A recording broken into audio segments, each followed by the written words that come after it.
Morning children. आज मैं आपको रहीम के दोहे पढ़ाने जा रही हूँ।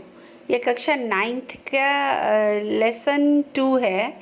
इसमें मैं एक में 5 दोहे, पार्ट 1 में मैं केवल 5 दोहे आपको पढ़ाऊँगी और फिर पार्ट 2 में अगले दोहे पढ़ाऊँगी। रहीम जी का सबसे पहले मैं कवि का परिचय देना चाहूँगी। रहीम जी का जन्म लाहौर में 1556 में हुआ था। इनका पूरा नाम अब्दुर्रहमान खान खाना था। रहीम जी अरबी, फ़ारसी, संस्कृत और हिंदी के बहुत अच्छे जानकार थे। रहीम अकबर के नवरत्नों में से एक थे। इन्होंने श्रृंगार, नीति व भक्ति रस के दोहे लिखे हैं। रहीम को अवधी भाषा, ब्रज भाषा दोनों का अच्छा ज्ञान था। इनके दोहे नीतिपरक थे, यानी मनुष्य के जीवन में यह के संस्कारों को भरने का कार्य करते थे। यह बहुत ही लोकप्रिय कवि थे। यहाँ मैं एक बात और बताना चाहूँगी, रहीम जी मुस्लिम थे, लेकिन ये कृष्ण के बहुत बड़े भक्त थे। उनके बारे में इन्होंने बहुत सारी रचनाएं भी रची हैं। अब हम आते हैं पाठ के ऊपर। इसका पहला दोहा है, रहीमन धागा प्रेम का मत तोड़ो चटकाए, टूटे से फिर ना मिले, मिले गांठ पड़ जाए। इसमें ये बताने का प्रयास किया है रहीम जी ने कि हमारा जो प्रेम रूपी धागा होता है, असल में धागे को नहीं तोड़ना चाहिए, क्योंकि अगर वो टूट जाता है उसमें गांठ पड़ जाती है।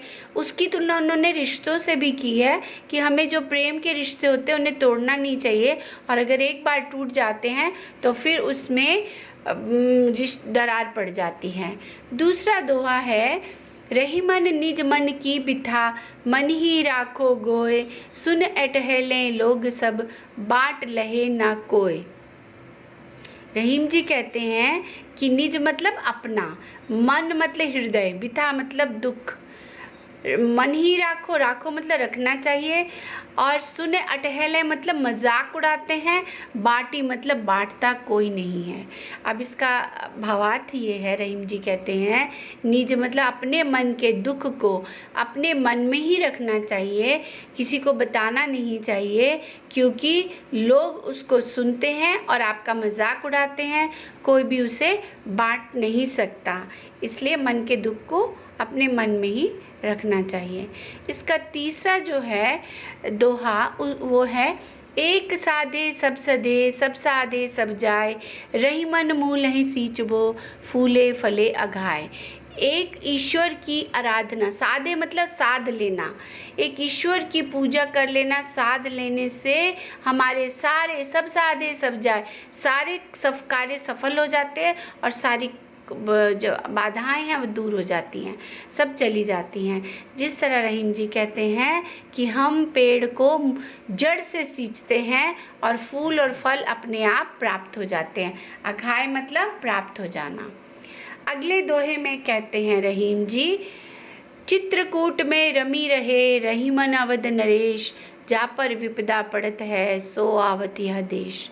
रहीम जी इसमें यह बताने का प्रयास करना चाह रहे हैं कि जिस पर भी जो मुसीबत होती है, अपनी मुसीबत का सामना हमें स्वयं करना पड़ता है। जिस तरह वो बोलते हैं, चित्रकूट में रमी रहे, रहीमन अवध नरेश। अवध नरेश मतलब अवध के राजकुमार होने के बावजूद भगवान कृष्ण को 14 साल के लिए वन में जाना पड़ा और चित्रकूट जैसे घने जंगलों में रहना पड़ा और अपनी मुसीबत का सामना स्वयं करना पड़ा। इसी तरह मनुष्य पर जब भी विपत्ति आती है, अपनी मुसीबतों का सामना करने के लिए उन्हें खुद उन जगहों पे जाना पड़ता है, उन स्थितियों का सामना करना पड़ता है। अगला दोहा है चिल्ड्रन, दीर्घ दोहा अर्थ के, आखर थोरे आही, जो रहीम नट कुंडली, सिमिट कूद चढ़ी जाए। दीर्घ मतलब विशाल, दोहा मतलब दोहा, अर्थ मतलब मीनिंग्स,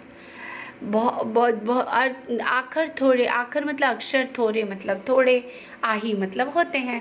पहली लाइन का अर्थ ये है कि दोहे के अक्षर थोड़े होते हैं, परंतु उसके अर्थ जो हैं बहुत विशाल होते हैं, विस्तृत होते हैं। और उसका एग्जाम्पल देते हुए रहीम जी कहते हैं, जैसे एक नट, नट मतलब तमाशा दिखाने वाला, अपने शरीर को समेट लेता है और छोटे से लोहे के रिंग से बड़े से शरीर को निकालकर बाहर आ जाता है, उसी तरह दोहा जो है सारे अपने अर्थों को अपने छोटे से अक्षरों में समेट लेता है। चिल्ड्रन, मुझे उम्मीद है ये दोहे आपको अवश्य समझ में आए होंगे। बहुत ही सरल भाषा में मैंने इन्हें समझाने का प्रयास किया है। अब मैं पार्ट 2 में बाकी के दोहे आपको समझाऊंगी। धन्यवाद। शुभ दिन।